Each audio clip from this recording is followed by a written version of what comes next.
எங்கள் சொந்தக்காரவங்க வீட்டு ஃபங்க்ஷனுக்கு போனோங்க. அங்கே போனால் மண்டபத்துக்குள்ளே போனதுமே அந்த மேடையை பார்த்தா நல்ல அழகழகான பூக்கள் டெக்கரேஷன் பண்ணியிருந்தாங்க. எனக்கு என்ன பண்ணோன்னா, எனக்கு அதுலேயே ஒரு கண்ணு. என்னென்னா அதில் டெய்ஸி பூக்கள் நிறைய இருந்துச்சு, டெக்கரேஷன் பண்ணி வச்சுருந்தாங்க.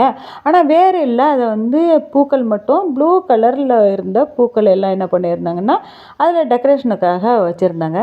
எனக்கு அதுலேயே ஒரு கண்ணு. ஏன்னா அந்த பூ என்கிட்ட இருக்கணும், எனக்கு வேணும் அப்படிங்கிறது எனக்கு மனசில் தோணிடுச்சு. அப்புறம் என்ன பண்ணோம், அந்த ஃபங்க்ஷன் முடிஞ்சதுக்கப்புறமா அந்த குட்டி குட்டி பிள்ளைங்களாம் இருக்குது பார்த்தீங்களா, அவங்கெல்லாம் போய் என்ன பண்ணாங்க, அந்த அழகழகான பூக்கள் எல்லாம் செடியெல்லாம் எடுத்துகிட்டு வந்துருந்தாங்க. நானும் என்ன பண்ணேன், ஓடி போயிட்டு ஒரு கொத்தி எடுத்துகிட்டு வந்துட்டேன், டெய்ஸி ஃப்ளவர்.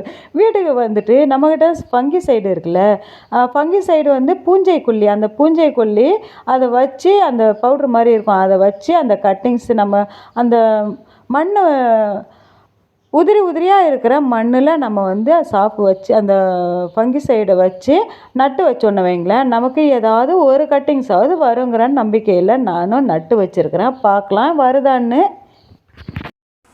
இதுதான் அந்த டெய்ஸி ஃப்ளவர்.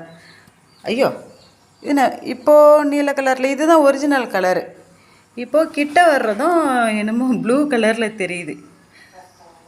வயலட் கலர் தான் இதோட ஒரிஜினல் கலர். இது ப்ளூ கலரில் தெரியுது. இது எவ்வளோ அழகாக இருக்குது பாருங்களேன், செம்மையாக அழகாக இருக்குல்ல. இது ஒரே கொத்தில் இருந்தது தான், அந்த கொத்தை தான் இப்போது நட்டு வச்சுருக்கேன். இதை உருவாக்கணுங்கிறது தான் என்னோட ஆசை. ரொம்ப அழகாக இருக்குல்ல.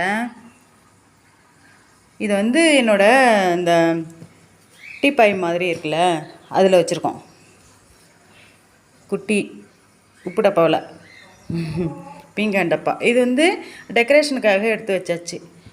குட்டியாக சின்னதாக இருக்குதாச்சா, அதனால் அழகாக இருக்கும் அப்படின்ட்டு வச்சுருந்தது தான். ஓகே, பாய்.